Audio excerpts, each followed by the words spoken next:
la pantalla.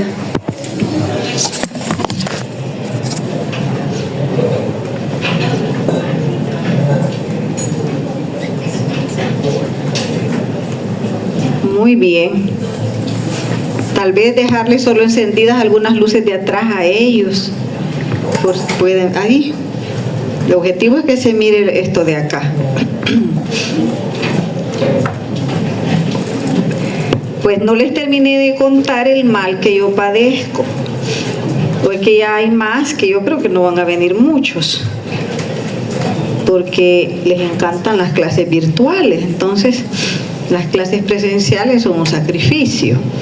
De tal manera que a las 4 en punto voy a dar inicio, pero para los que ya vinieron, no pueden poner los ventiladores para ustedes, porque esto sí que está hirviendo. Ya me agarró el gran calor.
Recuerda a mí cuando era estudiante.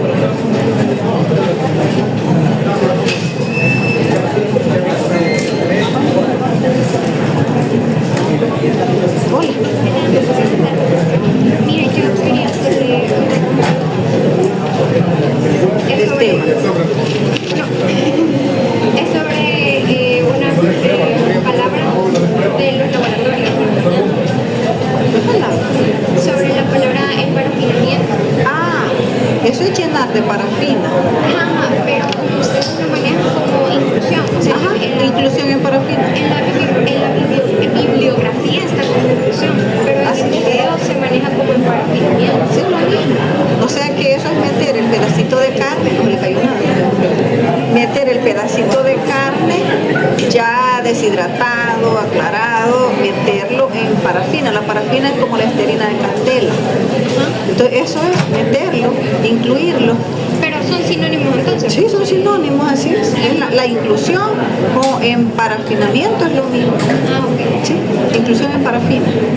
Solamente, gracias. A la orden.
Buenas tardes, jóvenes. Vamos a dar inicio a la clase de este día con respecto a lo que son los trastornos hemodinámicos.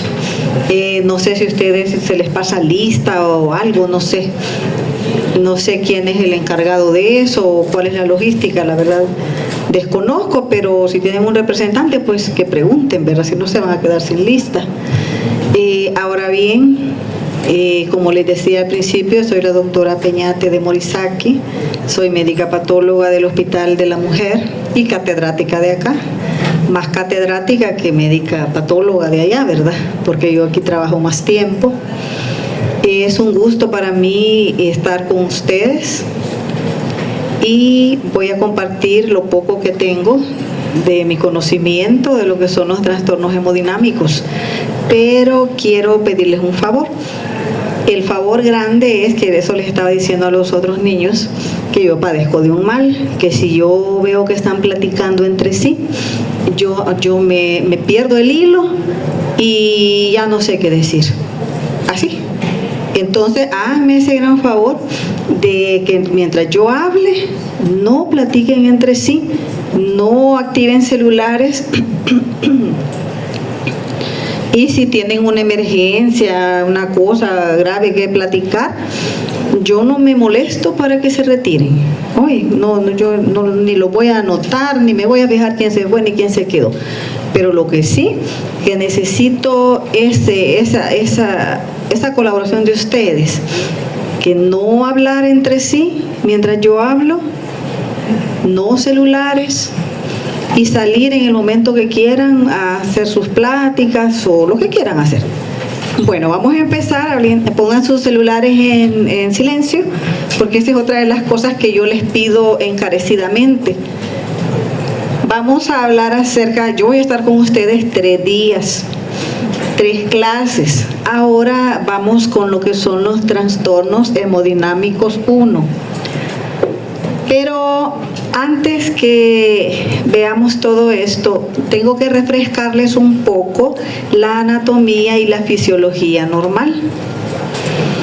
Déjenme decirles que si ustedes no aprenden la anatomía y fisiología normal, no van a comprender el sistema cardiovascular, no van a comprender lo que es los trastornos hemodinámicos y mucho menos van a poder entender la fisiopatología de muchas enfermedades que van a ver en el ambiente clínico. Entonces, por favor, si no entienden esto que voy a empezar a decirlo, porque no es obligación que lo entiendan ya. Obviamente esto ya lo vieron ustedes en anatomía, fisiología, etcétera. Pero como pues sí, el cerebro se le olvidan a uno las cosas, no podemos ser sabios. Entonces les voy a solicitar que si no logran entender esto que les voy a comentar de la anatomía y fisiología del sistema cardiovascular, vayan y estudienlos por ustedes mismos en la internet, como ustedes puedan, pero logren captarlo para que puedan saber el porqué de las cosas. De hecho, si me preguntan por qué yo me hice patóloga, por qué me gusta esta área, porque creo que habemos muy pocos, creo que no llegamos en el CONADEM, creo que no llegamos ni a 100, mientras que otras especialidades ya llegaron a 15.000, 10.000, sí, ¿verdad? Nosotros no llegamos ni a 100.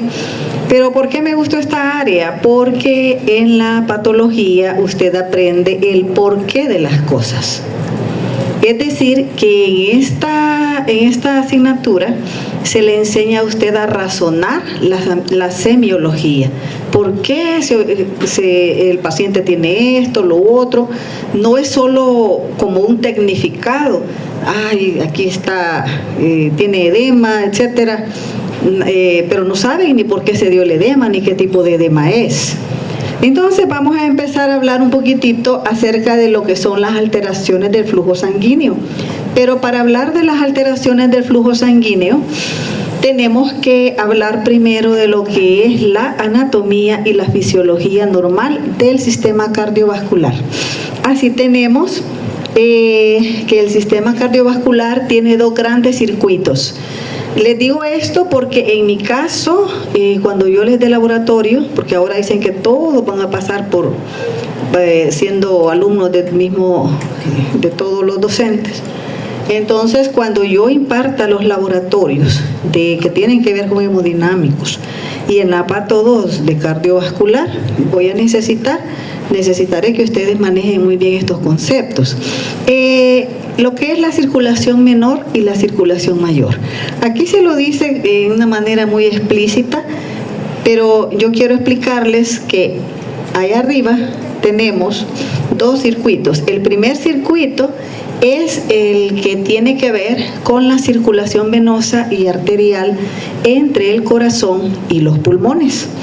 De tal forma que ustedes tienen que saber que el corazón tiene 4 cámaras. La aurícula derecha, ventrículo derecho, ventrículo izquierdo, aurícula izquierda. De esas cámaras están saliendo ciertos vasos. Por ejemplo, ¿qué vaso sale del ventrículo derecho? A ver. Fuerte. Del ventrículo derecho, ¿qué vaso sale? La arteria pulmonar. ¿Y qué lleva esa arteria pulmonar? Muy bien, lleva sangre desoxigenada hacia los pulmones, no lo duden. Oye, si lo han olvidado, vuelvan a refrescarlo. Lleva sangre desoxigenada, como aquí muy bien lo dice, hacia los pulmones. Luego esta arteria pulmonar hace el intercambio alveolo capilar, se da la oxigenación y regresa esa sangre oxigenada hacia qué cavidad llega la vena pulmonar, porque regresa por medio porque recuerden que son las venas las que drenan. Entonces esa sangre ya oxigenada es drenada de los pulmones hacia el corazón. ¿Quién la lleva y a dónde desemboca? Ajá, la aurícula izquierda, muy bien. ¿Y por medio de qué vaso?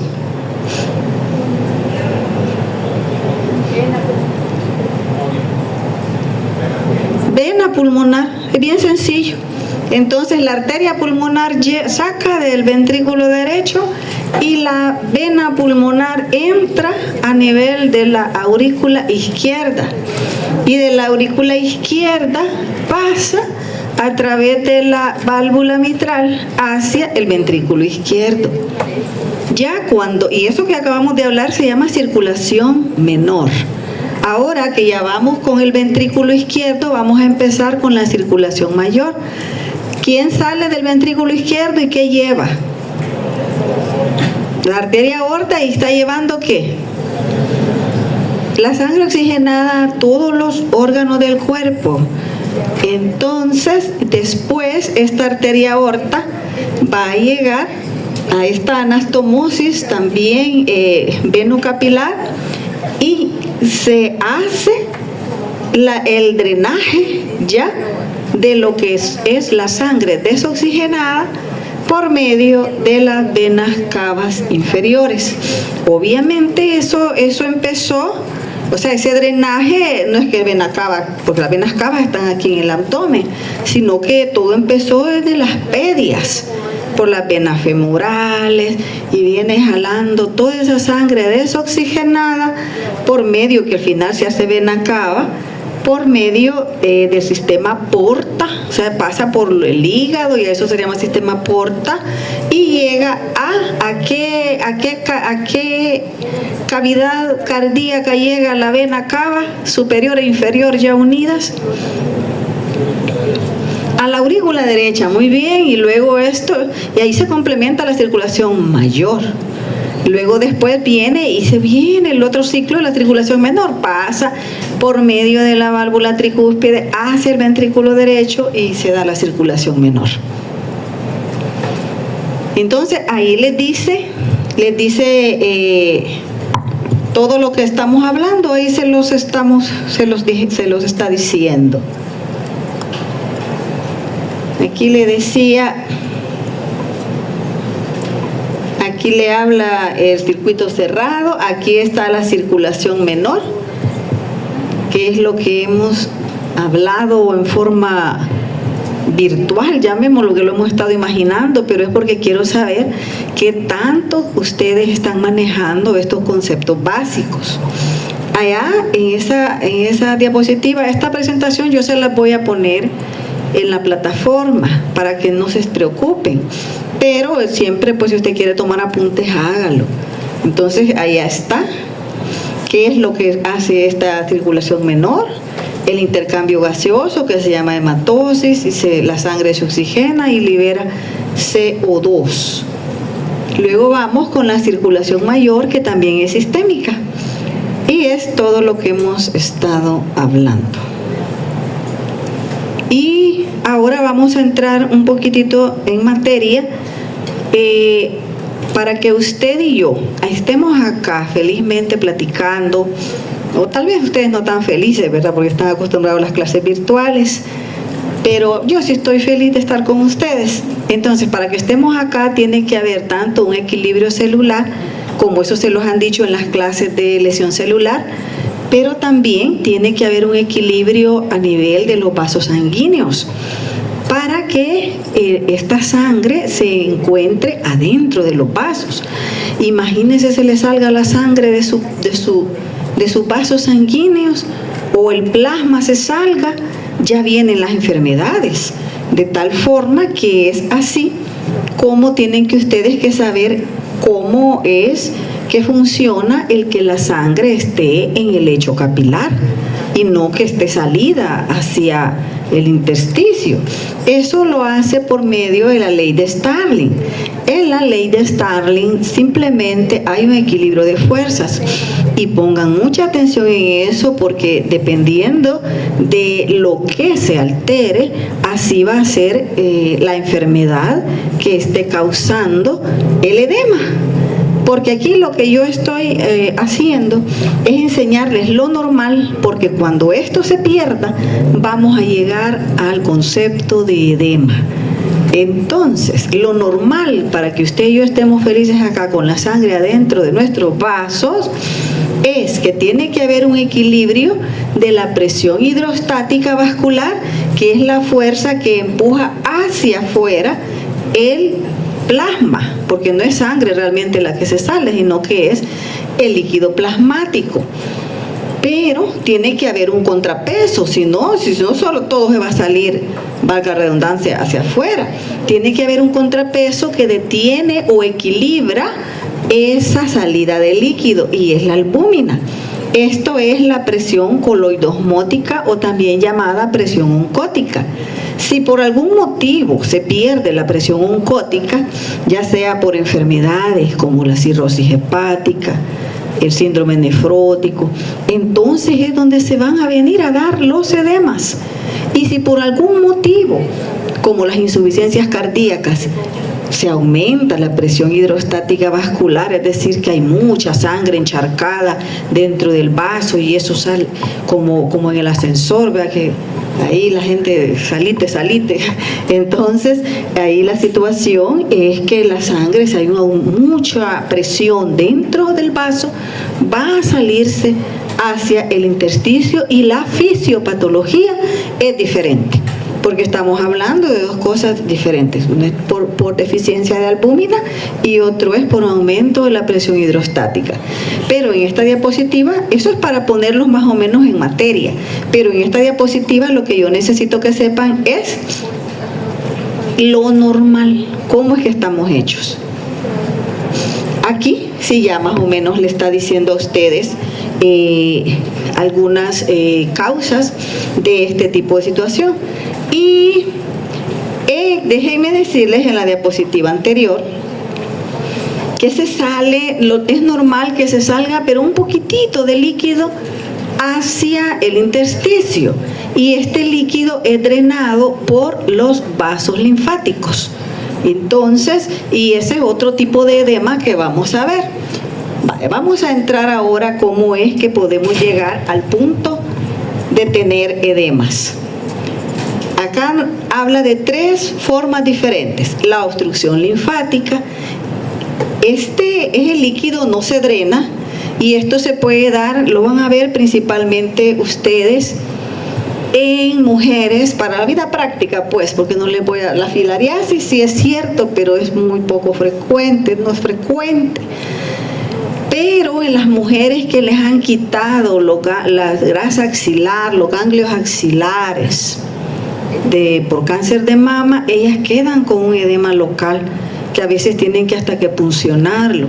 ¿Por qué? Porque por los mismos ya no existen esos ganglios, y otras veces es porque los tumores se están comprimiendo y no se da el drenaje linfático. Pero estos edemas, como les digo, existen, pero no es lo más común. Luego tienen que saber ustedes que los parásitos como la filaria, que la gente le llama, o sea, se conoce comúnmente como la elefantiasis, que es cuando el individuo tiene un edema muy abundante en un miembro inferior, por ejemplo, y es asimétrico, o sea, solo en un miembro, que parece patita de elefante. Por eso se le ha llamado elefantiasis. Y luego, otra fisiopatología del edema es cuando nosotros tenemos una falla renal, es decir, que el sodio, el riñón está reteniendo sodio. Recuerden que el sodio es amigo del agua. Cuando yo era estudiante me decían que el sodio era el novio del agua. Entonces ellos siempre andan juntos.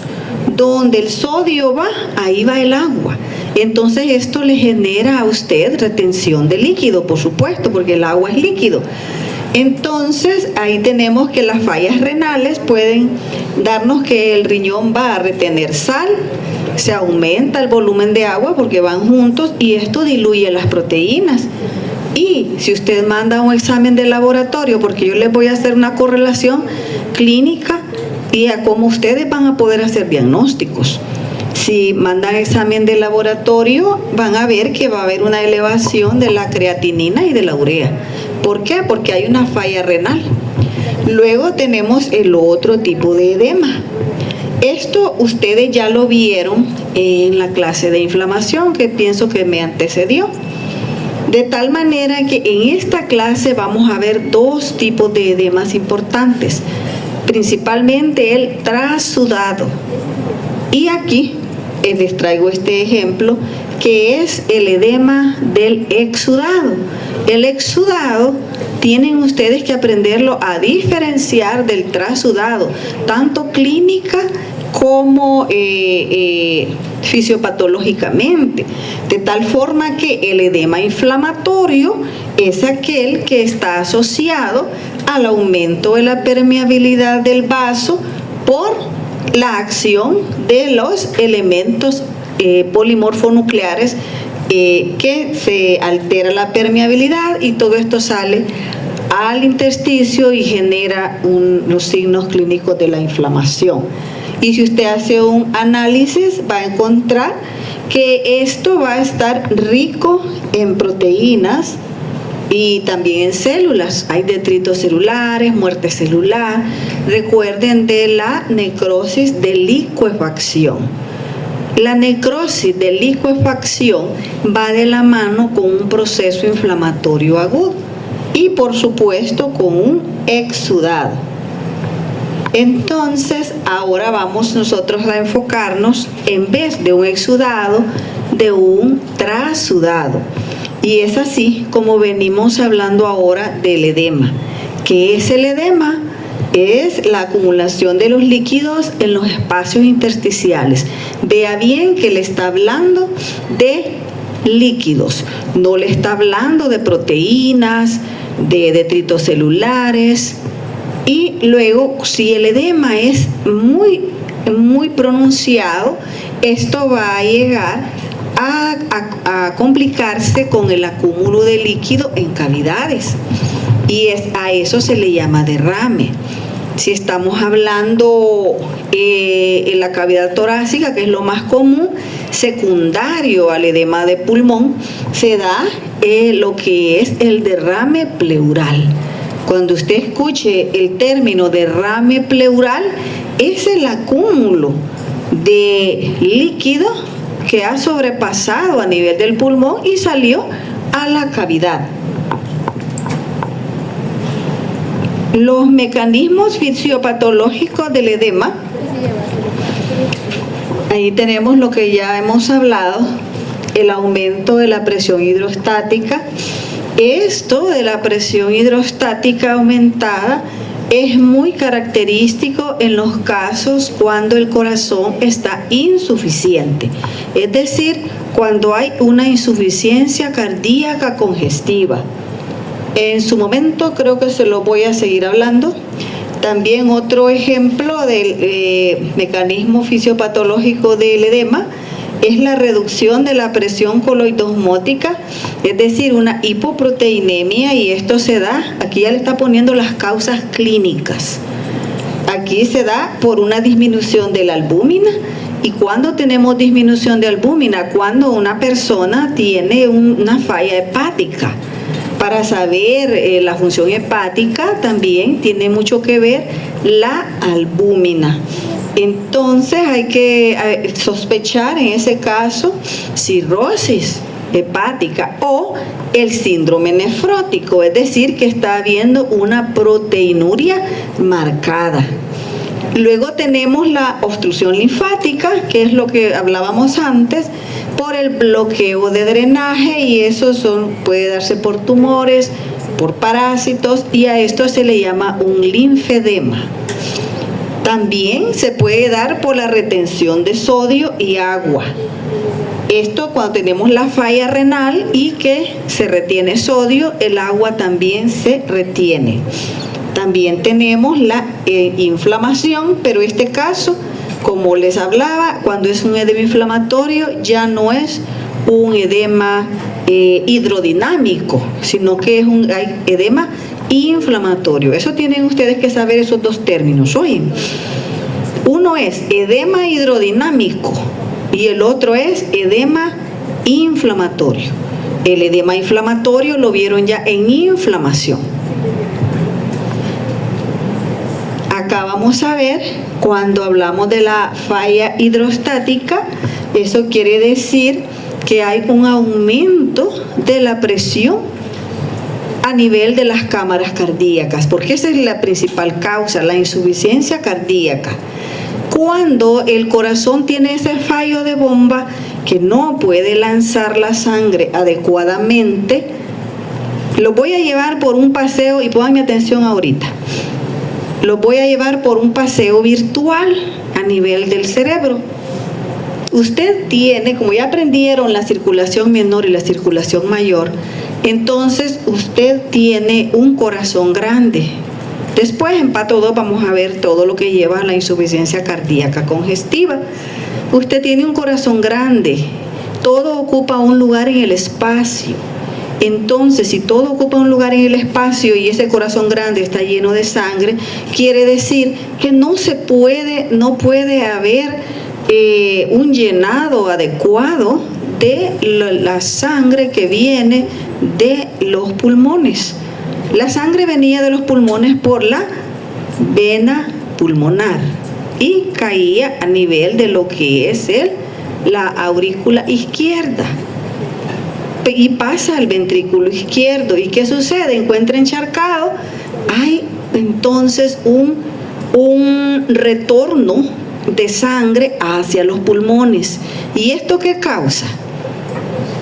¿Qué causa ese retorno de sangre hacia los pulmones? Vamos a ver, porque este viaje virtual es interactivo. Ajá. Exacto, ¿por qué? Por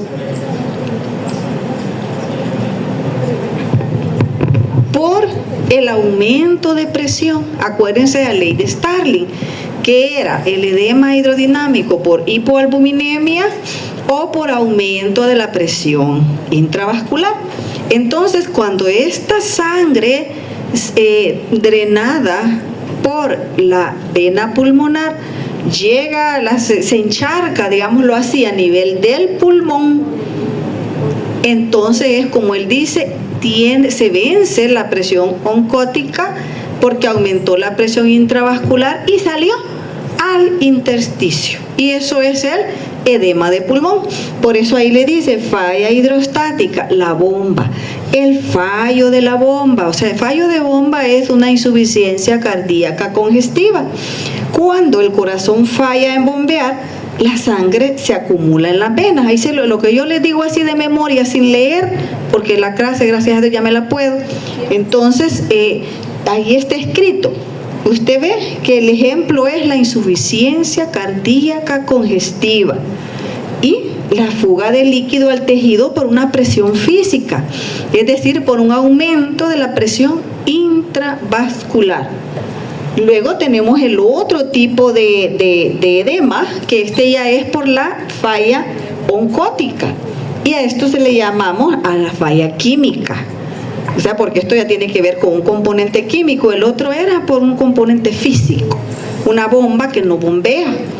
Acá tenemos la baja concentración de albúmina, ejemplos, como ya lo dijimos, la cirrosis hepática, el hígado no produce, o el síndrome nefrótico que el riñón pierde.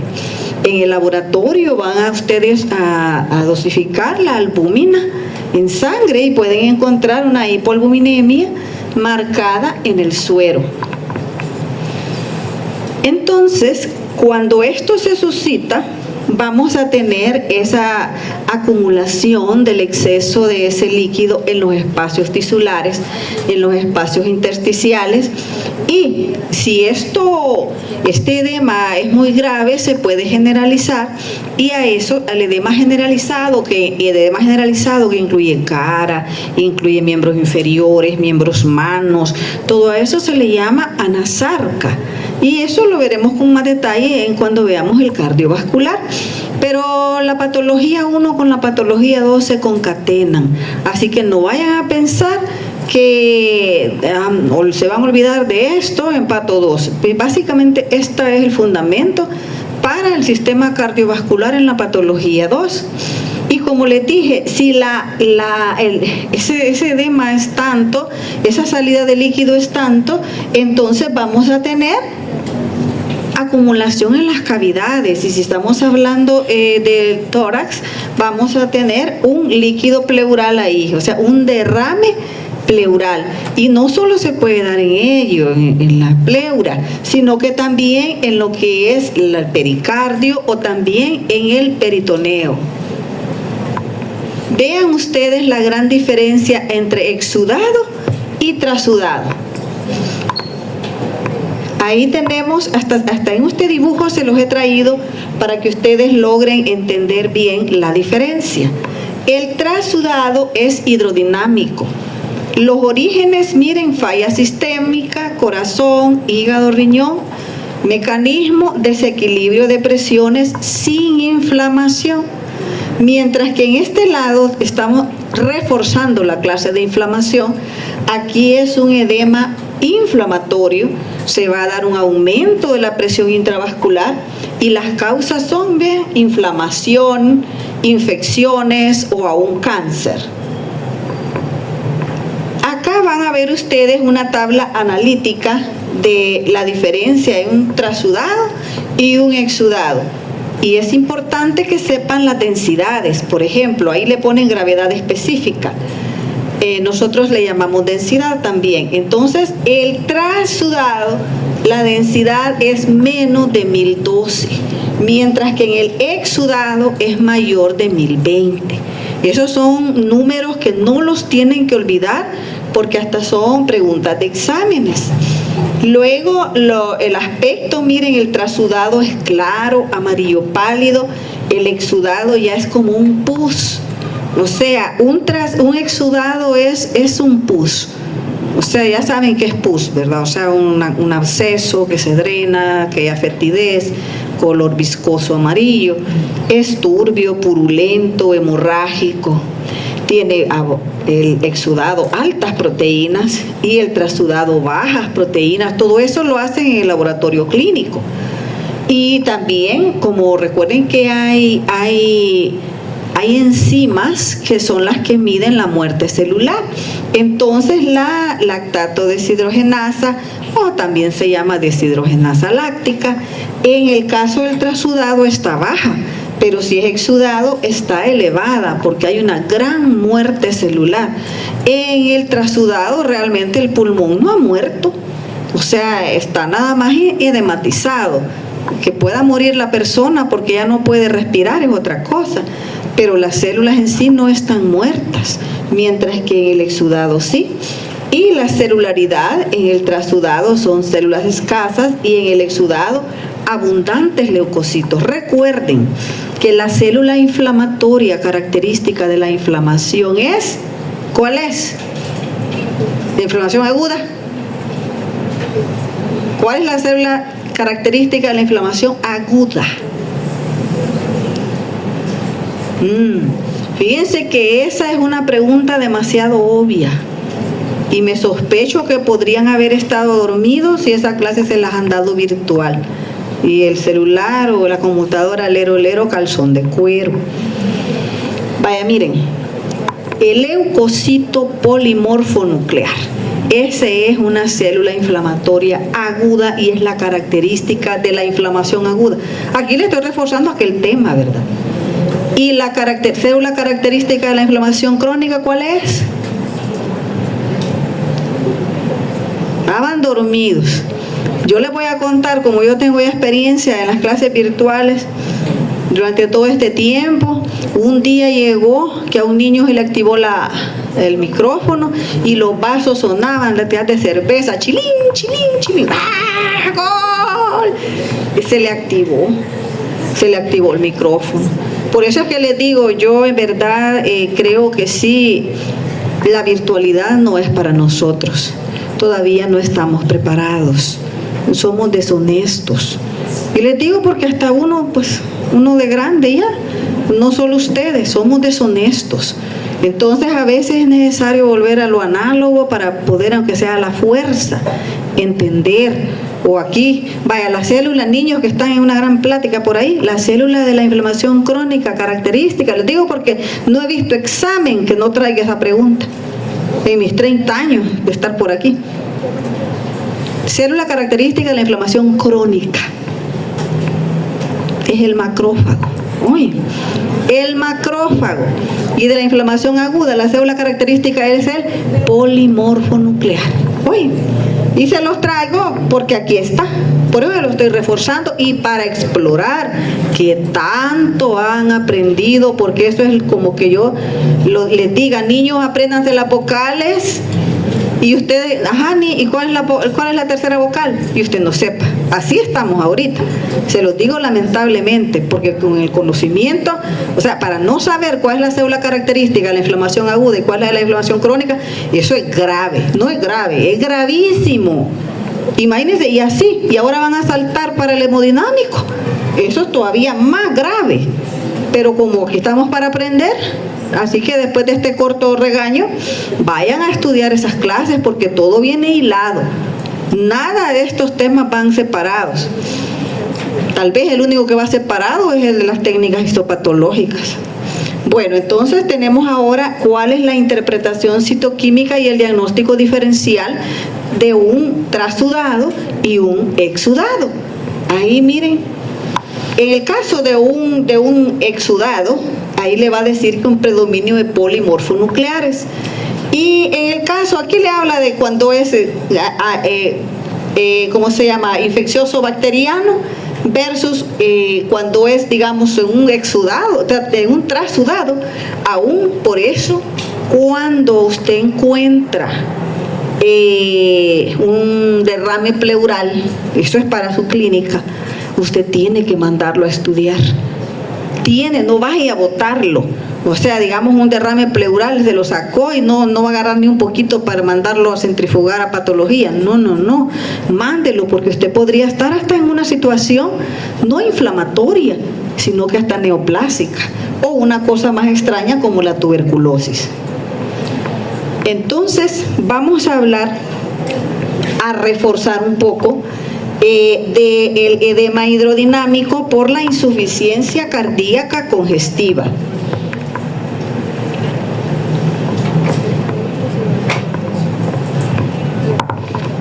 Vean ustedes, Tenemos la fisiopatología, el fallo de bomba, aumento de la presión hidrostática venosa.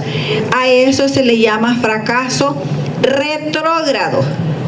¿Y por qué será retrógrado, niño de camisa negra? Yo sé que está afirmando, pero ¿por qué será retrógrada?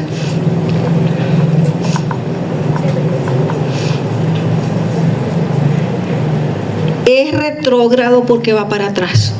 Uy, perdonen la simpleza de la respuesta, pero así se les va a quedar. Y no para atrás va, pues. O sea, venía del pulmón, succionándose hacia la aurícula izquierda. ¿Y qué? Como lo había encharcado, dijo, yo me voy de aquí. Pues no es conmigo, y agarro camino y regreso, parte de la sangre.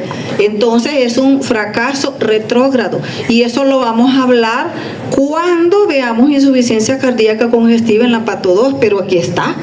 Entonces no puedo yo dejar de hablarlo, ¿verdad? Entonces es un aumento de la presión hidrostática venosa. Luego tenemos, si va usted a sacarle una punción pleural y sacarle líquido, ¿qué es lo que va a hallar?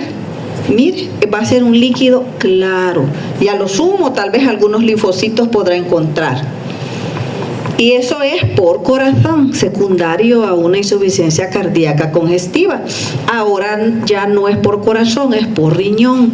Porque allá en la pato 2, yo primero Dios me sigan dando el tema de cardiovascular y que todavía esté viva y con trabajo. Entonces van a diferenciar el edema cardíaco del edema renal. Oye, entonces en el edema renal, por ejemplo en un síndrome nefrótico, para ponerles un poquito que vayan acortando, es cuando la gente amanece hinchada de la cara, edema bipalpebral, y conforme el día pasa se van hinchando los pies. Mientras que en el edema cardíaco no, el edema es ascendente, empieza de los pies hacia arriba. En la tarde empieza el edema vespertino en el cardíaco. Entonces, cuando hablamos de problemas renales, el síndrome nefrótico, una de las características principales es la proteinuria, o sea, sacando albúmina. Entonces, se da una disminución de la presión oncótica que va a encontrar usted en el examen de laboratorio. Mire, que yo les he traído una clase que concatena lo patológico con lo clínico y con el laboratorio clínico, porque ustedes tienen que aprender a saber cómo van a interpretar las cosas, porque ustedes van a ser doctores, primero Dios. Entonces tienen que saber que en lo que van a hallar, si ustedes hallan una proteinuria masiva en un examen general de orina, en un simple examen general de orina, tienen que sospechar muchas cosas e investigarlas. A veces es por grandes fiebres, son proteinurias transitorias. Entonces tienen que hacer una gran concatenación con la clínica de ese paciente. Y en el suero puede haber una hipoalbuminemia, hiperlipidemia, porque esto está asociado. Y el paciente puede tener hasta un edema generalizado. Y el tercer causa de edema es la hipertensión portal. Cuando el hígado está y este bandido nos va a dar no solo edema hipoalbuminémico, sino que un edema hidrodinámico, porque el hígado es cirrótico, es chiquito y duro. Entonces él llega a colapsar o a apretar los vasos, la vena porta que pasa por ahí. Entonces, de tal manera que esa hipertensión portal nos va a dar un aumento hidrostático. ¿Se fijan? Pues yo les puedo preguntar, la cirrosis hepática, ¿cuál fisiopatología de edema tiene? Va a tener de los dos tipos, el aumento de la presión hidrostática y la disminución oncótica, porque no produce albúmina, ¿sí? Entonces, ustedes se aprenden todos estos tips, yo considero que van a ser unos grandes clínicos, unos grandes medicinos. Y la verdad que bonito, por eso les dije, hay que saber el porqué de las cosas. Entonces, esta de la cirrosis está fregado por dos lados, por eso es que la gente termina hasta, como dicen, vomitando sangre. O sea, porque por la hipertensión portal, por el aumento de la presión hidrostática, se da lo que es la ruptura de las varices esofágicas. O sea, entonces de un simple edema que estamos hablando podemos llegar hasta tanta cosa que imagínense, se aumenta esa presión intravascular, que se rompe y la gente termina sacando la sangre por la boca, ¿o no? Entonces se fijan, nunca se han puesto a pensar, ay, ¿por qué Sotano se murió de varices esofágicas rotas? ¿Por qué? Por eso, por el aumento de la presión intravascular, porque el hígado chiquito, duro, se va así como presionando, como en anillo, por decir algo, y la sangre tiene que buscar periféricos. Eso lo vamos a ver en Pato 2. Bueno, pasándonos ya, concluyendo este edema, ¿verdad? Vamos a ver que el edema no es una enfermedad, sino que es un síntoma. Oye, es un síntoma de una enfermedad. Por lo tanto, usted tiene que, ante un edema, tiene que empezarse a preguntar, ¿por qué será? ¿Que por esto? ¿Que por lo otro? ¿Verdad? Entonces, acuérdense de la ley de Starling. Esa no la olviden, que es la que nos mantiene vivos y equilibrados a ustedes y yo hasta este momento. Luego, ¿qué es lo que el laboratorio, cuando usted mande un líquido sacado de una cavidad, cuál es lo que el laboratorio le va a indicar? Si lo que usted tiene es un trasudado o un exudado. Pero él no le va a decir, el laboratorista solo le va a decir, miro abundantes polimorfonucleares, o le va a decir, miro escasas material amorfo. Allá usted va a decir, si no ve polimorfonucleares ni nada así, este es un trasudado. O sea, allá es usted el que tiene que decir. Y esta es, como yo les he traído una clase moderna, pero también hay que volver a lo antiguo. Este es su libro. ¿Qué voy a hacer, pues? Entonces su libro ahí tiene esta tabla y yo esperaría que ustedes vayan y la estudien. Porque todo lo que yo les he explicado así verbalmente y con muñequitos bonitos está aquí. ¿Se fijan? Hasta de síndrome nefrótico está hablando ahí. Allá está hablando de la insuficiencia cardíaca congestiva. Estos son los grupos fisiopatológicos del edema. Todas las enfermedades que van con respecto a la alteración del retorno venoso, de ahí van las insuficiencias cardíacas, las ascitis, la reducción de la presión osmótica del plasma, ahí va todo el síndrome nefrótico, cirrosis, malnutrición, gastroenteropatía con pérdida de proteínas, la obstrucción linfática, la retención de sodio, la inflamación. Esto es de Robbins. Y este también es de Robbins, porque fíjense que hay cosas que yo, aunque los libros nuevos de Robbins las quiten, yo no las voy a quitar. Es que se dice que una imagen dice más que 1000 palabras. Y entonces lo que yo he estado hablando, que tanto que he hablado, está aquí. Véanlo ustedes, está bien detallado. Allá está el cardíaco, aquí está el nefrótico y hepático. Y al final todos vienen a llevar al edema, por lo que ya hemos hablado. Lo único que tal vez aquí está nuevo y que no se los he mencionado es que por qué el riñón retiene esa sodio y agua.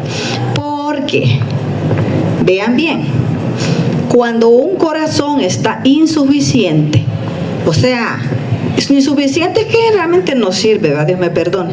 Entonces, no puede sacar, no puede tener el volumen sistólico para eyeccionarlo correctamente hacia los tejidos. Entonces viene el riñón y se engaña. Porque entonces eso que no puede sacar, no puede eyeccionar lo suficiente, porque yo siempre he dicho, el corazón, después de la hipertrofia, que ya ustedes lo vieron en los mecanismos de adaptación, después de la hipertrofia puede llegar como una prenda que tenga elástico y que usted la esté estirando, se estira, se encoge, pero usted estiró esa prenda de su ropa, le estiró y nunca se volvió a encoger más, o se encogió a medias. Entonces ese es el corazón insuficiente, el que ya es la prenda con el elástico estirado y se encogió a medias, porque el corazón cuando se encoge es cuando saca el volumen sistólico. Entonces, como él ya no lo puede hacer, ese es un fracaso anterógrado. Oye, para eso vamos hablando ya para patología 2. Es un fracaso anterógrado porque va para adelante. o sea, de antes. Entonces la cosa va para adelante. Entonces el riñón viene y se engañó.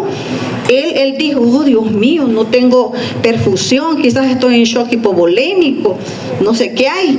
Entonces él activó el sistema renina, angiotensina, aldosterona. Y ese hace que retiene sodio y agua. Entonces eso empeora las cosas, porque aumenta el volumen sanguíneo. Y entonces viene y hay otro por allá arriba que le responde, que es en la aurícula izquierda. Está el péptido natriurético auricular, que va a contrarrestar esto con las sustancias que él secreta. Entonces todo esto llevamos al final a un edema. Eso es de Robbins.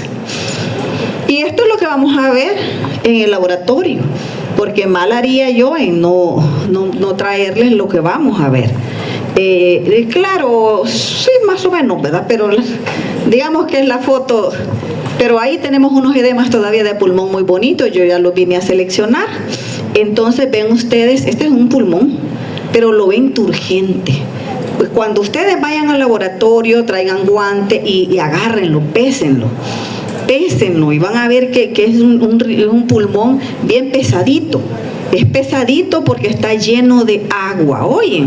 Entonces eso es un ejemplo de un pulmón turgente. Y esto es importantísimo. Creo que sí. En el manual de laboratorio está la foto. Esta foto y está la lámina micro de esto. Entonces aquí lo que yo quiero que ustedes vean, y es ya es una inducción a su laboratorio, son las células de la insuficiencia cardíaca. ¿Qué es una célula de insuficiencia cardíaca? Cuando se da ese fracaso retrógrado, ese aumento de la presión intravascular en el pulmón, entonces se aumenta la permeabilidad por ese aumento, por ese fracaso de la ley de Starling, ese aumento de presión intravascular secundario a la insuficiencia cardíaca, hace que salga líquido de edema a los alvéolos. Esos son espacios, esos son paredes alveolares, espacio alveolar, y esto es lo que van a ver en el micro. Entonces, de trastornos hemodinámicos. Entonces, ¿qué sucedió? Algunos eritrocitos escapan y otras veces hasta se rompen los vasos y sale sangre directa. Entonces, pero se escapan eritrocitos, entonces vienen los macrófagos y se los comen. Entonces, un macrófago que ha comido eritrocitos, ahí adentro se encuentra ya el eritrocito degradado, se convierte en hemosiderina. Entonces, una célula de insuficiencia cardíaca no es nada más ni nada menos que un macrófago con pigmento de hemosiderina. ¿Pero entienden por qué se dio esa célula de insuficiencia cardíaca? Quiero ver un niño que me diga. Un niño o niña. Ajá, el fallo de la bomba. ¿Y qué pasó con el fallo de la bomba? Es que está fácil. Solo quiero que lo comprendan. Vaya, si hubo fallo de la bomba, entonces se aumentó la presión hidrostática, ¿sí? Eso es lo que tienen que decir. Aumento de la presión hidrostática intravascular. ¿Y que entonces qué pasó si se hizo la presión hidrostática intravascular aumentada a nivel del pulmón?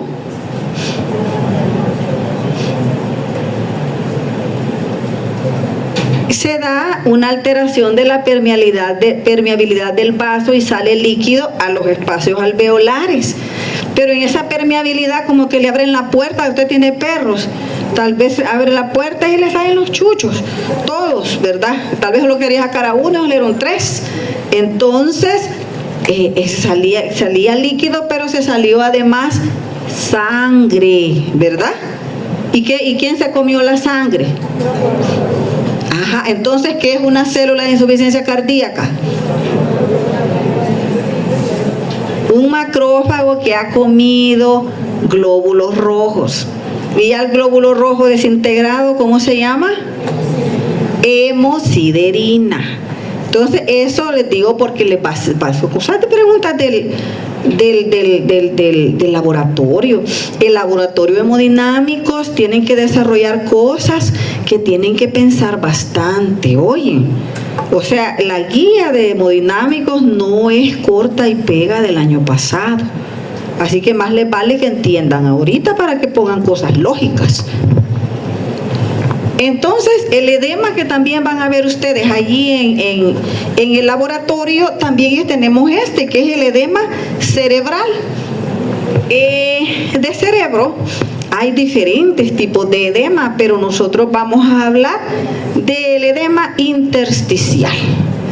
En el edema intersticial, en el edema cerebral, va a haber un aumento de la permeabilidad de los vasos y se sale el líquido hacia el intersticio. Y esto está asociado a hidrocefalia. ¿Por qué? Porque la hidrocefalia va creciendo y creciendo y creciendo los ventrículos laterales. Entonces así van ellos comprimiendo los vasos sanguíneos cerebrales. ¿Y esto qué causa al comprimir los vasos sanguíneos cerebrales por hidrocefalia? En la ley de Starling. La ley de Starling solo es presión intravascular y osmótica. ¿Qué causa la hidrocefalia entonces? Va comprimiendo, comprimiendo, comprimiendo. Va como extendiéndose los ventrículos laterales. Ese es un factor. Ajá, dígame. Usted tiene en la lengua eso. ¿Ah? ¿Qué fue? Pues tiene razón. O sea, lo que hace esto es, eso que va comprimiendo y comprimiendo, es que aumenta la presión intravascular. Y entonces eso, en vez de decir derrame, usted diga, está salida de líquido al intersticio. Pero tienen la idea, ¿me entienden? Entonces, cuando se sale ese líquido al intersticio, clínicamente lo que vamos a ver, obviamente, un paciente con edema cerebral es un paciente que está en coma, un paciente que convulsiona, etcétera. Pero si ya tenemos la autopsia, vemos esa presión intravascular aumentada. Vean cómo están los vasos totalmente dilatados, hiperémicos, cómo las circunvoluciones se han aplanado. Porque recuerden, y las fisuras se han estrechado. Recuerden que el cerebro es una de las partes del cuerpo tan importantes que Dios la protegió por medio de la calota craneana. O sea que ahí, solo que le den un buen golpe, puede ser que tenga daño cerebral, un balazo, un disparo, cosas así, un hachazo. Pero la verdad que para que rompan el cráneo, para decir que cuando hacen autopsia, para llegar al cráneo, el técnico de autopsias le hace con una motosierra para poder sacar esto. Entonces, pero tener esa gran protección también tiene una desventaja, que es un guacalito cerrado. Entonces, si aumenta la presión intravascular, si se da ese edema, por eso es que tiene forma redonda, forma de guacal, porque la calota craneana se contaminó contra la calota craneana. Y esos son los grandes, la gente que vómitos, que convulsiones, porque está con un edema serio. Bueno, abandonemos los edemas porque don Gonzalo nos va a dejar adentro.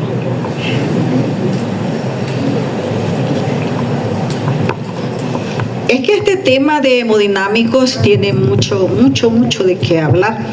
Es un capítulo tan pequeño, pero se puede decir tanto de él. Entonces ahora vamos a hablar de la hiperemia y la congestión. La perspectiva que nosotros vamos a tener desde el punto de vista clínico-patológico, incluyendo el laboratorio clínico. Ustedes tienen que entender dos cosas importantes. Una cosa es hiperemia y la otra es congestión, obvio. La hiperemia es arterial y la congestión es venosa. Por eso acá se le ha puesto rojo arterial Y venoso se le ha puesto azul porque la arteria lleva sangre oxigenada y lo venoso lo que tiene son sangres desoxigenadas, exceptuando el único excepto que hay de la vena pulmonar, ¿verdad? Que jala sangre oxigenada es el corazón. Entonces, cuando nosotros tenemos un aumento de volumen a nivel arterial, el tejido se pone rojo. Cuando tenemos un aumento de sangre desoxigenada, encharcada, venosa, el órgano se pone morado o azul morado. Un ejemplo de hiperemia es, por ejemplo, cuando usted tiene una gran vergüenza. Entonces se pone roja. Entonces esa hiperemia es arterial. Y tiene que ver con factores vasoactivos. Se dilataron las arterias y usted se puso rojísimo. Entonces, para que vean el ejemplo. Y de congestión, eso es contrario. Se va a poner morado.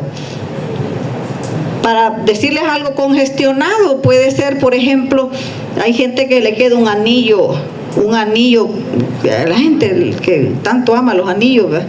Así de matrimonio, entonces les queda aquello ahí y a veces no lo pueden sacar y el dedo se les está poniendo morado, entonces eso se llama una congestión venosa, ¿sí? Entonces eso es ejemplo de lo que es diferente, pues no está rojo el dedo, está morado porque no puede haber el retorno por ese anillo. Yo vi varias veces cuando yo estudiaba, hoy no sé, que llegaba gente así, tenían que romperle el anillo con un aparato ahí. Entonces ahí vean las diferencias. La hiperemia es un proceso activo, la congestión es un proceso pasivo. En la hiperemia hay una dilatación de las arteriolas y aumenta el flujo de entrada, por eso se pone roja la gente. Y la apariencia, el tejido es rojo brillante, un eritema por sangre oxigenada.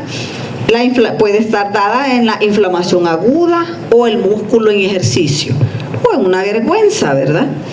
Luego, recuerden que la hiperemia, eso de que está rojo, es un signo cardinal de inflamación aguda. En la congestión tenemos diferente. Hay alteración del flujo de salida venoso. La sangre entra pero no sale. Entonces el tejido se vuelve azulado, rojizo y a eso se le llama cianosis.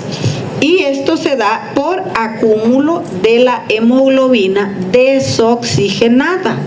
Entonces, diferencia entre hiperemia y congestión, aquel es arterial y este es venoso, ¿sí?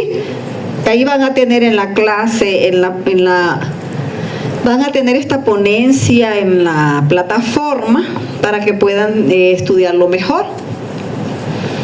Tenemos la cascada de la congestión crónica, vamos a ver cómo es que se da esto. A diferencia de la hiperemia que trae oxígeno, la congestión es un estado de estancamiento. Entonces tenemos así. Esta es la fisiopatología de lo que es la congestión. Fíjense que en la congestión, por eso es que le llaman aún hasta en el tráfico congestionamiento. Viene usted de Santa Ana, digamos que usted trae una emergencia de Santa Ana y pasa por Los Chorros y ahí encuentra un gran congestionamiento. ¿Verdad que no puede pasar? Como sea, usted no puede pasar, o a menos que tanta angustia traiga 5 enfermos y a un enfermo lo mande en una moto, ¿verdad? Entonces pasando en medio de los carros. Entonces, ese congestionamiento de Los Chorros es la éstasis sanguínea. Entonces, esta éstasis sanguínea no permite la entrada de nueva sangre, o si la permite parcialmente, como que usted viene con 5 enfermos, pero como no lo dejan entrar, lo monta un enfermo en una moto, y ese sí logra entrar para medio tener vida, ¿verdad? Entonces, y eso se traduce en una hipoxia crónica. Y al haber ese tanto encharcamiento de sangre desoxigenada que no permite la entrada de sangre arterial, usted que viene de Santa Ana con todo virote, esa es la sangre arterial. pero encontró el congestionamiento, el montón de carros en los chorros. Mandó una moto y eso es lo que medio le da vida al tejido para mientras se mueren los demás. Entonces aquí tenemos que por eso al final llegamos a tener una lesión tisular. Y esta lesión tisular es la muerte y al final nos puede dar lo que es la fibrosis. Porque recuerden, en lo que es en el proceso de inflamación y reparación, que ya vieron esa clase, al final, ¿cuál es el estadio final de la reparación? Quiero oír. Ajá, muy bien. ¿Y la cicatrización qué tiene? ¿Qué es una cicatriz?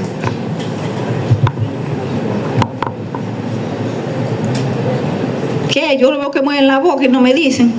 No, hombre, ahí no me vale. Hasta voy a pensar que están diciendo otra cosa. Proliferación de tejido conjuntivo. Muy bien, entonces eso se le llama fibrosis. Oye, ¿quién fue el que habló? Soberana voz, Dios mío, vamos a ser locutor. Lo felicito. Entonces, al final, esa proliferación del tejido conjuntivo se traduce clínicamente en una fibrosis. Hasta, ¿no han visto ustedes que hay gente que de una herida se les hace un gran queloide, un gran bulto? Esa es una fibrosis. Entonces, la muerte celular, al final, se termina en una fibrosis. Ahora bien, aquí vamos a hablar otra vez de la circulación menor y de pulmón. O sea que en el pulmón lo que se da antes del edema y los derrames es una congestión por el fracaso retrógrado que ya les dije, por lo que ya hablé de la insuficiencia del ventrículo izquierdo, ¿verdad? Entonces vean ustedes, la congestión pulmonar es la marca distintiva de la insuficiencia cardíaca izquierda. Entonces cuando el ventrículo izquierdo falla, no puede bombear eficazmente, provocando que la sangre se estanque retrógradamente en los pulmones. Esto eleva la presión hidrostática en los capilares pulmonares. O sea que antes de un edema se pasó por una congestión, ¿sí? Luego, ¿qué es lo que puede pasar? Y aquí estamos hablando, venimos nuevamente a las células de insuficiencia cardíaca. Cuando se da esa congestión retrógrada, hay una presión capilar aumentada. Y esto puede llegar hasta la ruptura de vasos. Como les dije, de la microvasculatura se rompe y pueden salir estos glóbulos rojos al intersticio, a los espacios alveolares, y llega el macrófago y se lo come. Entonces vean, esto negro que está aquí o como herrumbroso, ese es el pigmento de hemosiderina. Entonces esta es una célula de insuficiencia cardíaca. Ahí todo se está descrito, lo que les acabo de decir. Entonces, ¿qué es si usted manda al laboratorio ese esputo o algún lavado bronquial? Si le dicen que tienen macrófagos, o sea, o el patólogo mira macrófagos cargados de pigmento marrón dorado, entonces vamos a estar hablando de una célula de insuficiencia cardíaca. O sea que lo que esta persona tiene, esa congestión en sus pulmones, no es secundaria a un tumor, sino que es secundario a una insuficiencia cardíaca. Luego hablamos con el hígado, porque esto es bien importante. En el hígado vamos a tener una hepatitis aguda y una hepatitis crónica, secundaria a trastornos hemodinámicos. O sea que no solamente es que por el alcoholismo o por virus. El corazón, como ya lo vieron y lo vimos por medio de circulación mayor, está conectado con lo que es las venas cavas, el sistema porta. Entonces, si este corazón derecho Estamos hablando de insuficiencia cardíaca derecha, porque ustedes cuando vean el cardiovascular tienen que distinguir la diferencia clínica entre corazón izquierdo y corazón derecho. Entonces, si tenemos el corazón derecho, pero recuerden que la insuficiencia cardíaca derecha generalmente es secundaria a la insuficiencia cardíaca izquierda. Por eso es que cuando ya está afectado el corazón derecho, es una casi siempre es una insuficiencia cardíaca congestiva. Caso contrario es cuando se da una insuficiencia cardíaca derecha pura, que es otra cosa que la vamos a hablar en Pato 2. Sin embargo, pues tengo la obligación de decirles que por el fallo del corazón como bomba de una ICC, insuficiencia cardíaca congestiva, se da este reflujo retrógrado otra vez, porque va para atrás. O sea, vienen las venas cavas, encuentran encharcadas las cámaras derechas, entonces agarran camino de regreso para donde vinieron. ¿De dónde vinieron? Venían desde los miembros inferiores, desde el hígado, la cavidad abdominal. Entonces, vemos acá que eso hace que el hígado tenga una gran congestión. Y esto va a aumentar la presión intravascular a nivel de lo que son las venas, la vena cava. Eso lo va a transmitir a las venas hepáticas y finalmente a las sinusoides centrales del hígado, distendiéndolos. Al final, apréndanse esto. ¿Y por qué se dio? Porque esta es la fisiopatología del famoso hígado en nuez moscada, que todavía por suerte lo conservamos en el laboratorio, y al menos en mi caso yo se los voy a preguntar: fisiopatología del hígado en nuez moscada o cirrosis cardíaca. Aquí está. Entonces, allá les he puesto un ejemplo de cómo es la semillita de la nuez moscada. Hoy ya casi nadie conoce eso, pero era una especie, una semilla que las abuelitas usaban para sazonar alimentos. Entonces tiene esa forma y muy parecida a la morfología macroscópica que se tiene en el hígado. Entonces, este es un hígado congestionado. Ahí se le explica cómo estamos con las zonas oscuras, donde son los centros de los lobulillos, que son las zonas más alejadas de la circulación, y entonces ellos están congestionados y están muriendo. Y las zonas más pálidas son aquellas zonas donde logra llegar la moto, como decíamos, logra llegar un poquito, que está más cerca de la irrigación arterial, logra sobrevivir, dando ese aspecto moteado. Entonces tiene mucho que ver con qué significa la zona oscura, qué significa la zona clara, por qué se está dando esto. Son esas preguntas que yo esperaría que usted me las va a responder en el momento en el laboratorio al dedillo. O sea, así, rapidito, mire, esto es así y así, porque yo aquí vine y se los he explicado, además de que están las diapositivas. Luego tenemos ¿por qué se va a estar dando eso? Por la isquemia centrolobulillar en la zona 3 principalmente del hígado. ¿Y cómo lo van a saber ustedes que esto está pasando? Tienen que mandarle las transaminasas. Las transaminasas son unas enzimas que se elevan cuando hay muerte celular o que está sufriendo, hay lesión celular. Tal vez no ha llegado a la muerte, pero que hay una lesión celular severa, y entonces es cuando uno le puede decir al paciente: mire, cuide su hígado. Si usted sigue así, se va a hacer, si esto fuera por alcoholismo, si usted sigue tomando, pues va a tener eso. Y si no, pues si es por corazón, usted va a tener que tratar el problema cardíaco, tratar diuréticos, tratar inotrópicos, o sea, cosas que le den fuerza al corazón, disminuir el volumen del sistema cardiovascular. Entonces, ahí, de acuerdo al cuadro clínico de cada persona.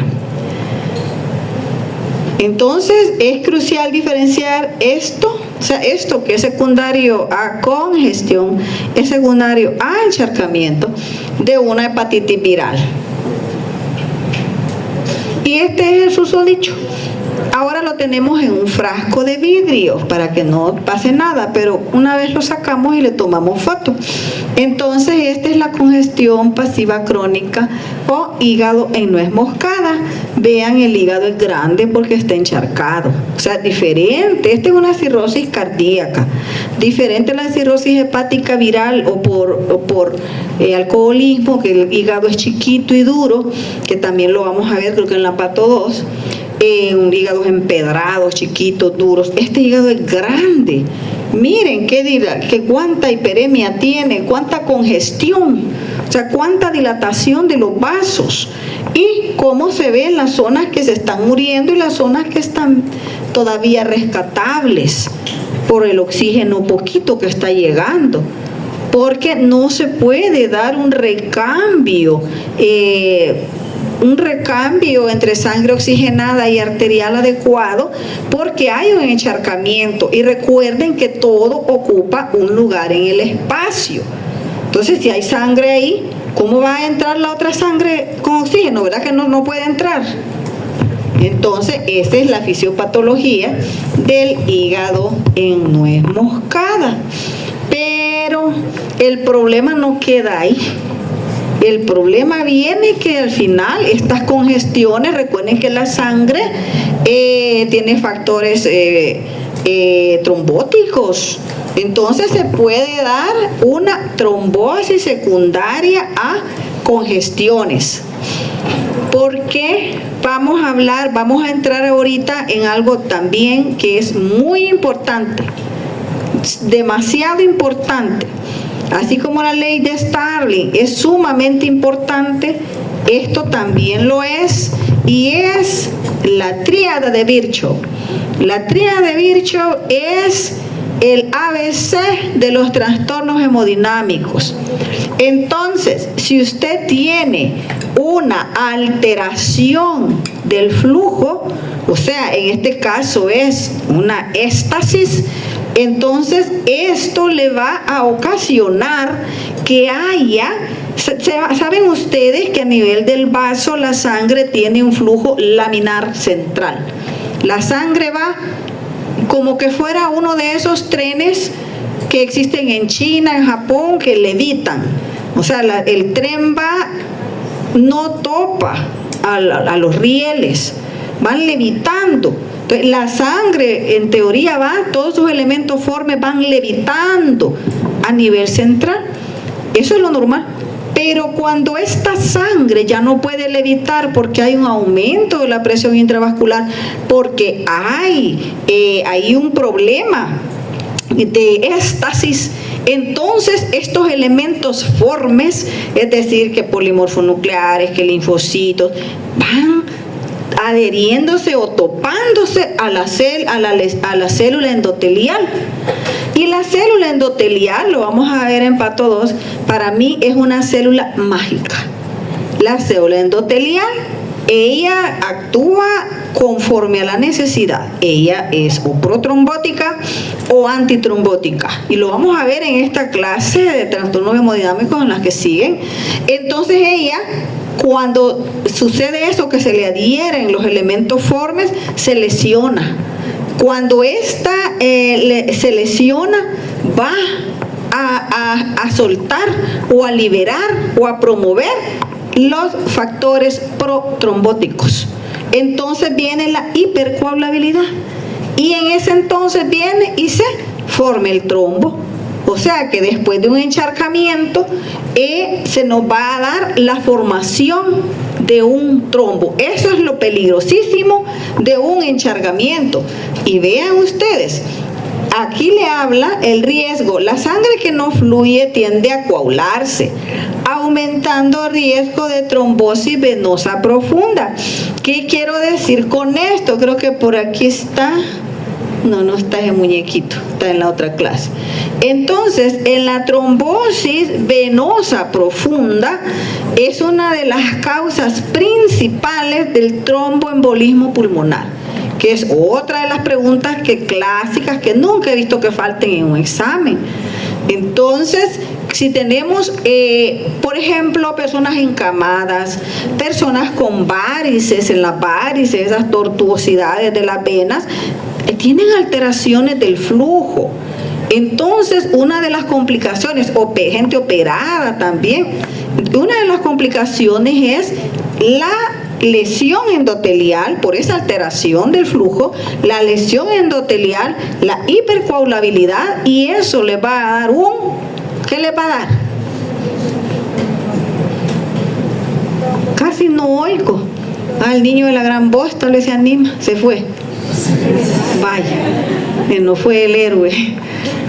¿Qué nos va a dar si lo acabo de decir? Y ahí dice, por ahí dice, trombosis. No tengan pena de hablar. Aquí estamos para aprender. Y el médico tiene que ser extrovertido. Oye, usted tiene que hablar. Entonces, ¿qué es lo que...? Y esto es bien importante, porque esto se puso aún de moda en el COVID, el dímero D. Que dímero D. Y ustedes dirán, ¿y qué es el dímero D? ¿Y por qué dejan el dímero D y tan caro? Porque a mí me lo dejaron varias veces. Y yo creo que no me lo hice ni una vez. ¿Para qué le voy a mentir? Pues lo que ha de ser será, dije yo.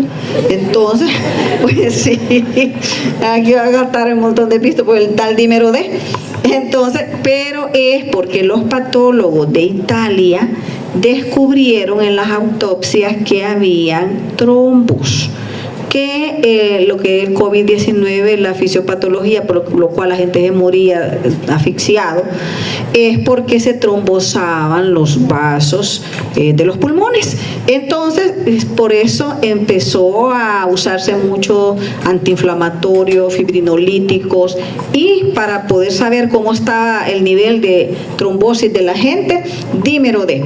Entonces, ¿qué es lo que ustedes tienen que ver? El dímero D es lo que mide es la degradación de fibrina. O sea que si tenemos aumentado el dímero D, quiere decir que hay un trombo y que hay degradación de fibrina, ¿me entienden? Entonces, el dímero D detecta la degradación de la fibrina, lo que sugiere la presencia de trombos activos y riesgo de embolia pulmonar. Entonces, vean ustedes, ahí está el resumen, el concepto. La hiperemia trae oxígeno, es activa, es roja. La congestión tiene sangre desoxigenada, retiene CO2 y desechos, es pasiva y es azul. Y la consecuencia, la congestión crónica invariablemente conduce a hipoxia tisular y atrofia y necrosis. Eso se ve mucho en el hígado y nuez moscada. Y los marcadores de laboratorio que usted tiene que mandar, primero averiguar por medio de análisis de esputo, lavado bronquiales, si hay siderófagos en pulmón, las transaminasas para ver la función hepática.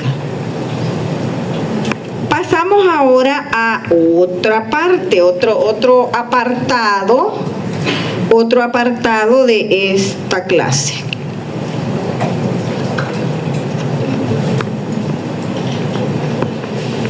Vamos a hablar, como ya entramos a que dímero D, que la éstasis da trombo, que la triada de Virchow, entonces vamos a entrar a la trombosis. Primero, ¿por qué se da el trombo? Ya olvidándonos no tanto olvidándonos, pero sí empezando, valga la redundancia, desde el principio. Las células endoteliales, como ya se los dije yo a ustedes, ellas, todos los elementos formes van en un flujo laminar. Pero cuando esto por alguna alteración de la turbulencia tiene contacto, entonces va a activar a la célula endotelial, que serían estos cositos. Y entonces estos se van a activar. O sea, al topar con ellos se activan y usualmente van a liberar factores procoagulantes, y también puede modularlo por medio de los factores anticoagulantes. Ahí, porque tiene las dos formas. También se pueden activar las plaquetas. Recuerden ustedes que vamos a tener dos tipos de hemostasia. Hemostasia es el término para detener un sangrado. A usted le van a decir, hágale hemostasia. Lo que quieren es que usted le pare el sangrado, ya sea por un pinzamiento, ya sea por presión con compresas, por lo que sea, hemostasia. Entonces, las formas de poder contener un sangrado, hay primaria y la hay secundaria, que lo vamos a ver en el resto de las clases. Entonces, las plaquetas son las responsables de la hemostasia primaria, de tal forma que ellas, como se lesionan por cuando esto topa con ellas, se activa las plaquetas y se va a dar la activación de la hemostasia primaria y se forma un tapón plaquetario.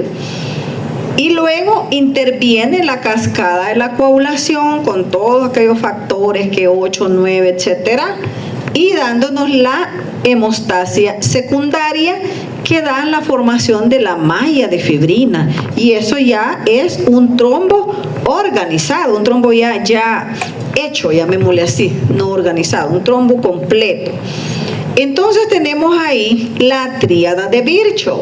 ¿Cómo es que vamos a tenerlo? Primero, la lesión endotelial, luego la éstasis o flujo turbulento, y esto nos va a dar lo que es la hipercoagulabilidad. No lo voy a repetir porque ya estuvimos hablando de eso. En la lesión endotelial vemos que por sí sola la lesión endotelial, y esto es bien importante, porque de la tríada de Virchow, el elemento más importante es la lesión endotelial. Oye, la lesión endotelial es el elemento más importante de la tríada de Virchow. Entonces, vean ustedes la localización clave. Esto puede ser en el corazón, arterias, donde el flujo es rápido. Vamos a ver, ¿cuál es para el niño del ascensor? ¿Cuál es el niño del ascensor? ¿Cuál es el más importante de la tríada de Virchow? ¿Cuál es? Porque la tríada, ¿perdón? ¿Y cuáles son los otros dos componentes? Vaya, Dios mío, lo felicito. Así es, la tríada de Virchow tiene esos tres componentes, por eso se llama tríada, y el más importante es la lesión. Y por eso ahí habla una de las causas que nos puede dar esta lesión endotelial, y cuando les doy cardiovascular, que los enfoco desde este punto de vista, es la ruptura de las placas ateroscleróticas. Cuando tenemos ateromas en las arterias, eso hace una elevación en la luz de la arteria. Entonces, eso puede causar que estos elementos dañen el endotelio y lo hagan sangrar. Entonces, la lesión endotelial es importantísima. Las alteraciones del flujo, ¿cuáles pueden ser las alteraciones del flujo? Vean, la turbulencia o la éstasis. Ahí les da todas las causas. ¿Cuál puede ser? Ahí lo leen ustedes allí en la casita, porque ya siento que don Gonzalo nos deja adentro. Luego tenemos el tercer componente, que es la hipercoagulabilidad. Entonces aquí es la trombofilia, o sea, se forma el trombo. Y vamos a ver que en este caso pueden haber el primario, que puede ser genético, y secundario, que es adquirido. Y lo que es la hipercoagulabilidad o trombofilia primaria puede ser por una cuestión de mutaciones en factores de la coagulación, ejemplo el factor V de Leiden. Mientras que en la secundaria esto ya tiene que ver por otras cosas, como el reposo en cama prolongado, un cáncer que le haya dado y da liberación de factores procoagulantes, y el síndrome de anticuerpos antifosfolípidos, que también lo vamos a ver. Entonces, tenemos que ver que las alteraciones en el flujo, como por ejemplo los trombos trombos murales. Los trombos murales pueden estar tanto en el corazón como en la arteria aorta. Y estos trombos son secundarios a las placas ateroescleróticas. Tenemos que al final las placas ateroescleróticas también pueden debilitar la pared del vaso y dar la formación de un aneurisma. Y estos aneurismas, como tienen deformidad de la pared del vaso, entonces esto causa una éstasis o una turbulencia. En los aneurismas es una de las partes más frecuentes que podemos tener formaciones de trombos y pueden emigrar. Lo van a ver en el laboratorio.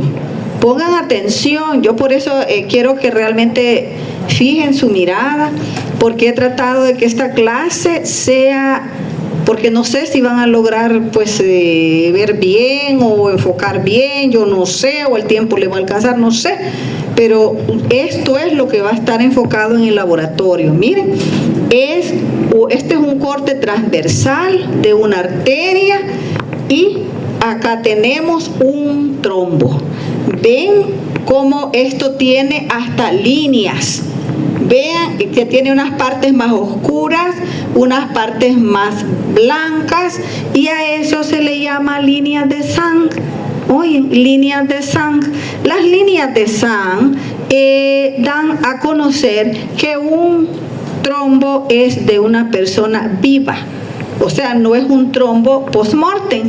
Esto le sirve mucho a las personas que trabajan en medicina legal. Ahí está.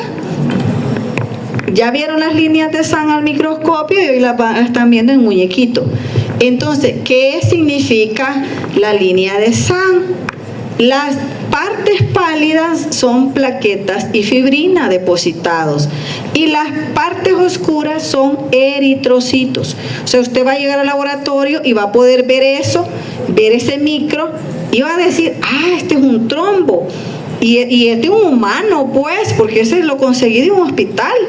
O sea, no es una lámina así inventada o de perro, por decir así, sino que es de un humano. Entonces ustedes tienen esa capacidad, esa posibilidad.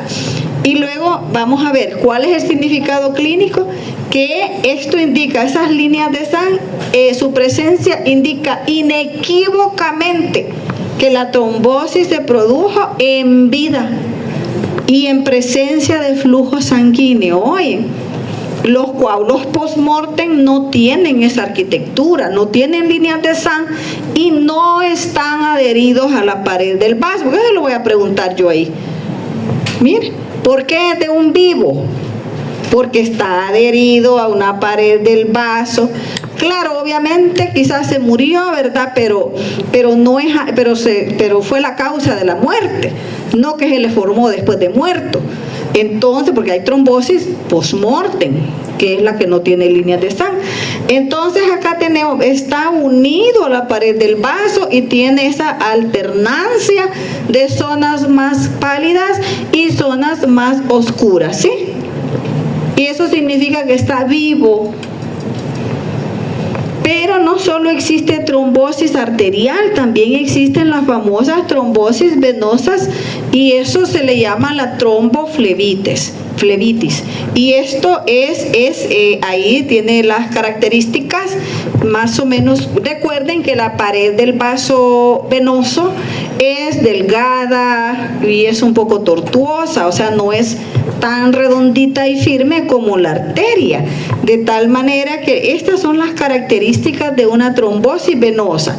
Pueden ser casi siempre oclusivos, la forma puede ser alargada, puede tomar el molde de la luz, pueden ser rojos o de éstasis, tienen más eritrocitos y menos plaquetas, son firmes y unidos a la pared del vaso y pueden tener también líneas de Sang. Recuerden, esta es una de las complicaciones más serias y origen, la trombosis venosa profunda, origen del tromboembolismo pulmonar. El trombo en silla de montar, que es el que se enclava en la arteria pulmonar, ese es originario la causa principal es la trombosis venosa profunda de los miembros inferiores. Aquí tenemos, para que vean ustedes, porque su libro así lo dice,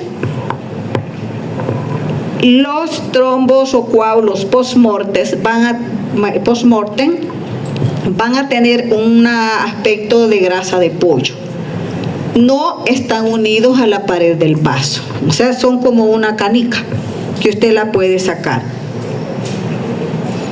Entonces, el diagnóstico diferencial, porque su libro le hace énfasis en eso. ¿Cómo es un trombo verdadero, o sea, que la persona viva, o un coágulo post-mortem? Porque el coágulo post-mortem es que la gente se murió y se le formó por la misma gravedad, la sangre se fue coagulando. O sea, no, y el otro no, el otro puede ser que o sobrevivió o se murió de ese trombo, pero estaba vivo. Entonces, ahí ven las diferencias. El vivo está adherido firmemente a la pared, como aquí se ve.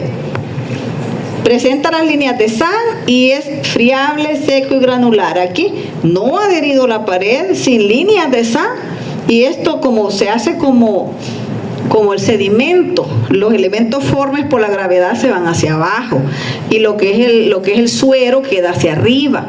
Entonces, eso le da ese aspecto de grasa de pollo, le da ese aspecto de amarilloso.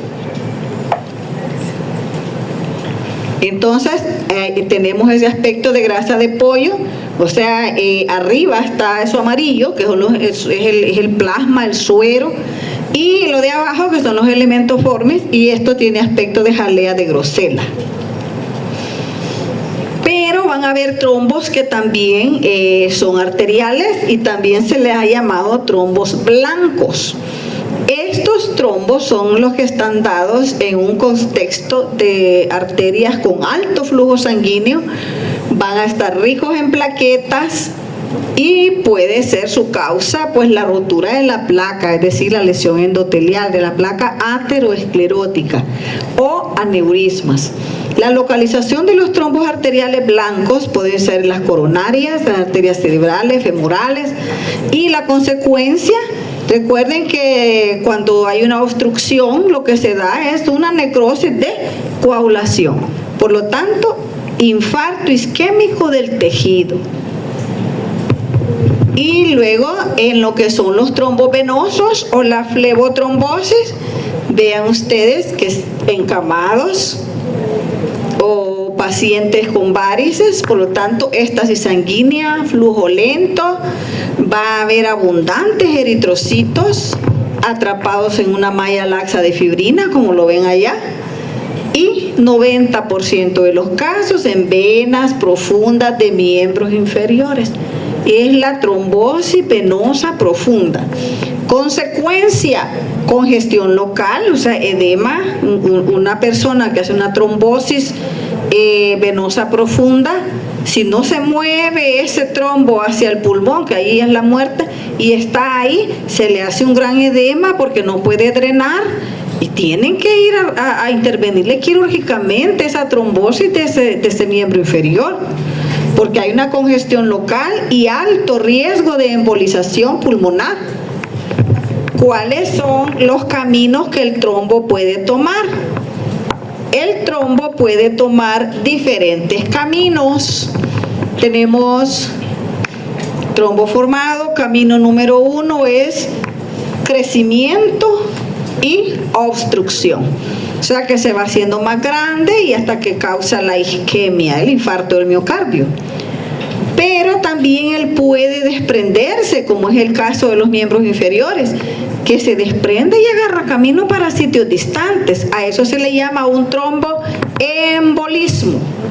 Luego tenemos que también el trombo se puede diluir por la intervención de la plasmina o por medicamentos que le den al paciente, etcétera, se puede diluir. Y otro de los caminos que el trombo puede tomar es organizarse. Es decir, que si la gente sobrevive, el trombo puede formársele hoyitos de vasos sanguíneos y permitir el paso de la sangre. No lo mismo que antes, pero al menos sobrevivir. Entonces a eso se le llama la recanalización.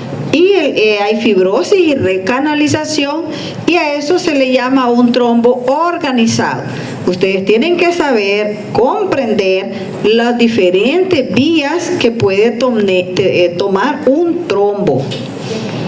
Cuando hablamos de la disolución versus la propagación, vemos que en la disolución puede ser pues interviene la plasmina por medio de la fibrinólisis, y esto solo es eficaz en trombos recientes. Luego, cuando estamos en estadios tardíos, este trombo puede hacerse grande. Entonces, esto hace una acumulación progresiva de plaquetas y fibrina, y puede haber una polimerización extensa, y que esto va a resistir a la lisis. Entonces cuando ya él se propaga, es cuando tiene un crecimiento y puede ocluir la luz de un vaso. Pero o también con buena suerte puede darse esto, que él puede organizarse, en la cual se da acá la recanalización. Va a haber que este tejido sanguíneo va a ser sustituido por células fibroblastos, por tejido cicatricial, o sea, fibroblastos, células musculares lisas y tejido conjuntivo, y se le forman esos hoyitos, o sea, nuevos vasos donde la sangre puede fluir, no con la misma intensidad, pero al menos se puede defender. Entonces ahí está. El flujo se restaura parcialmente. La embolia, cuando agarra camino, ¿verdad? O sea, la embolia es que la masa intravascular se desprende y se va a sitios distantes. El 99% son tromboembolias. ¿Por qué digo esto? Porque de embolismo hay de diferentes formas, y ustedes ya lo saben, ya lo han escuchado, hasta en las noticias del espectáculo. Entonces pueden haber embolismos grasos secundarios, por ejemplo, a cirugías estéticas. Embolismos grasos secundarios a fracturas, eso no tiene nada que ver con estético. Recuerden que la médula ósea de los grandes huesos, como el fémur, tiene mucha médula ósea, y eso es grasa. Puede tener, una de las complicaciones de las fracturas de fémur es el embolismo graso. Luego el embolismo gaseoso, que es por diferencias de presión, lo vamos a estudiar por sí mismo. Embolismo de líquido amniótico, igual. Entonces tenemos que el 99% son tromboembolias, ya el 1% es todo ese montón de cosas. Por eso es importantísimo que ustedes se aprendan las de los tromboembolias. Entonces ahí tienen del tromboembolismo pulmonar, ahí le está diciendo cómo es que todo llega a esa arteria. Vamos a ver. ¿Quién me va a decir cómo es que llegó el trombo desde las piernas a la arteria pulmonar? Ahí va pura circulación mayor y menor. Ajá. Diga uno, aunque se equivoque, no se preocupen.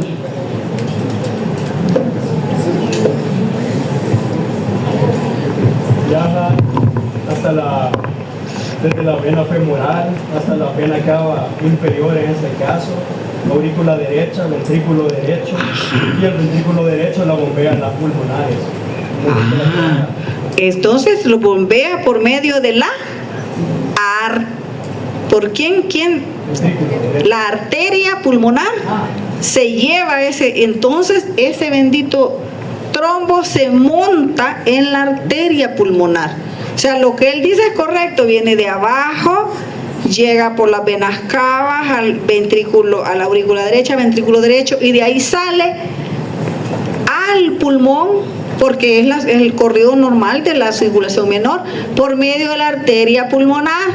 para que la sangre se oxigene, pero como ahí va ese trombo, embolismo, entonces, y queda enclavado. Ya lo van a ver en una foto que ando por ahí, que queda, creo que está en el Robbins, que queda como una silla de montar en la arteria pulmonar. Oye, no se le olvide, de ustedes también. Entonces, ahí le está haciendo todo. Y entonces puede morirse la gente de una forma súbita o también tener un col pulmonar. Y si tenemos embolismos sistémicos, si es intracardíaco, o sea, podemos tener un infarto. Y si tenemos que esto sale por medio de la arteria aorta y se nos va para el cerebro, entonces un infarto cerebral. ¿Se fijan? Si es es a nivel sistémico, cuando decimos sistémico es a nivel de la arteria aorta, la sangre que sale por tronco brachiocefálico, la aorta ascendente, descendente, torácica, etcétera. Ahí tenemos la imagen y lo que él decía, el chico. Pongan atención, por favor, y no le vuelve a preguntar.